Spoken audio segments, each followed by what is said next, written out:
मराठा आरक्षणाची मागणी लागून धरत मनोज जरांगे पाटील यांनी राज्यभरातल्या मराठ्यांकडे सरकारचे लक्ष वेधून घेतले। त्यांनी केलेल्या उपोषणामुळे राज्य सरकारनेही मराठा आरक्षणासाठी कंबर कसून प्रयत्न केले आणि मराठ्यांना त्यांच्या हक्काचे आरक्षण मिळवून दिले। मात्र त्यानंतर जरांगे यांच्या मागण्या बदलत गेल्या आणि त्या पूर्ण न करण्याबाबत त्यांनी सरकारला जबाबदार धरले। राज्याचे उपमुख्यमंत्री देवेंद्र फडणवीस यांच्यावरही त्यांनी गंभीर आरोप केले। त्यामुळे जरांगेंना सर्व स्तरातून रोष पत्करावा लागला। यानंतर जरांगेंचा प्रभाव कमी झाला, मात्र ते आता पुन्हा एकदा उपोषण करणार अशी त्यांनी घोषणा केली आहे। लोकसभेच्या निकालाच्या दिवशीच म्हणजे 4 जून पासून मनोज जरांगे उपोषणाला बसणार आहेत। देशात लोकसभा निवडणुकीची धामधूम सुरू आहे।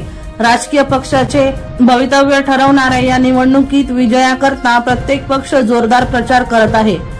मात्र त्यातच मनोज जरांगेंनी उपोषणाची घोषणा करत माध्यमांचे लक्ष आपल्याकडे वेधून घेण्याचा प्रयत्न केला आहे। राज्य सरकारने दिलेल्या 10% आरक्षणाचा मराठा समाजाला फायदा झालेला नाही, असा गंभीर आरोप त्यांनी केला आहे। वर्षा लोहार यांचा खास रिपोर्ट V1 लाईव्ह जळगाव।